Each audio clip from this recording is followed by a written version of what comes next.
Hello, what I am here to present and hope to convince you is to invest in my demand sensing prediction model.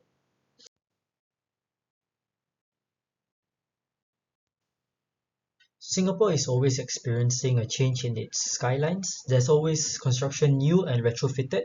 As of just this year, 2024, Singapore is undertaking major projects like the Jurong region and the Cross Island Line.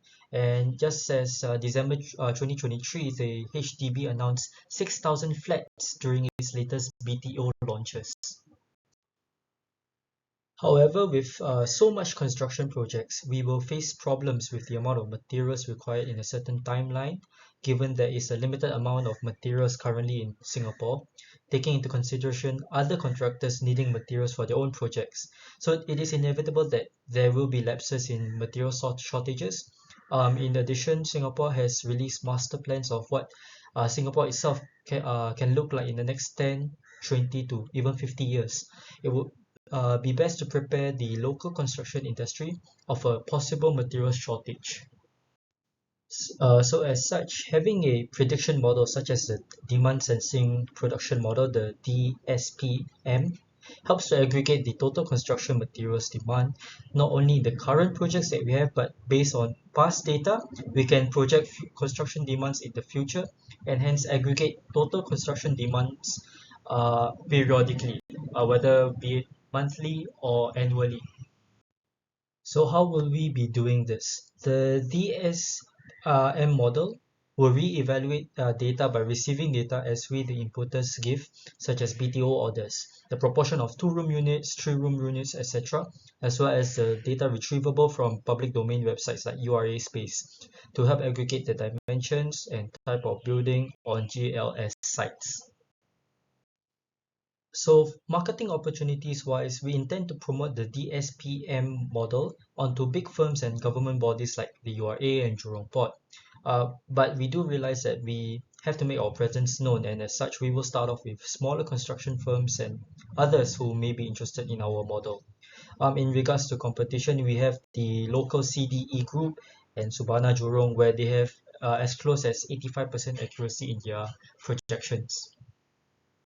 So now based on our calculations, we need $750,000 to start up our company with 80% of the budget going to hire and paying employees as well as paying for office rent and utilities. Do keep in mind that the 750K will also include future company expansion and app development. Now, because we have a minimum of $650,000 of operational budget to maintain our progress, we do need to make a minimum profit margin of 20%. So the 20% will be the $130,000 annually. We will be making money off our model through various ways, but the three main methods are the subscription-based model. We will sell basic, pro, enterprise tiered models with varying degrees of access to info and data. Number two will be customization. We'll be developing our model based on our clients' needs. And number three, data licensing. So whatever data we have developed, we will grant the rights for others to use and access it for a fee. The first 5 to 10 years will not be easy for us and will not be able to hit or even maintain our profit margins. So instead of emphasizing on marketing and PR stunts, the first 4 years will be focused on R&D works. We will be focusing on improving our model and ensuring our model runs smoothly, while at the same time keeping loyal to our customers so that they remain loyal to us. So whatever feedback comments they provide to us will be paramount to keeping our existing customers while at the same time bringing in new customers. And by the fourth year, actually, we will then hope to cold call the larger established construction firms and government bodies, such as URA and Jurong Port, as mentioned earlier, to introduce them to our model. As planned by then, we will have released the enterprise tier, where all data we have gathered and projected is open for viewing, and hope to add them to our client list.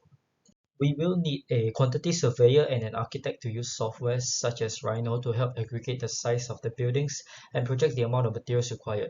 An architect familiar with URA guidelines, a city planner who's able to determine the possible use of an empty plot of land in the next 20 to 50 years, a legal expert to protect our intellectual property, and economists familiar with the import-export prices of cement and other construction materials that could affect the rate of construction materials importing to Singapore. And lastly, we need a programmer to build up our model. Thank you for your time and attention, and I do hope to sit down with you again in good terms.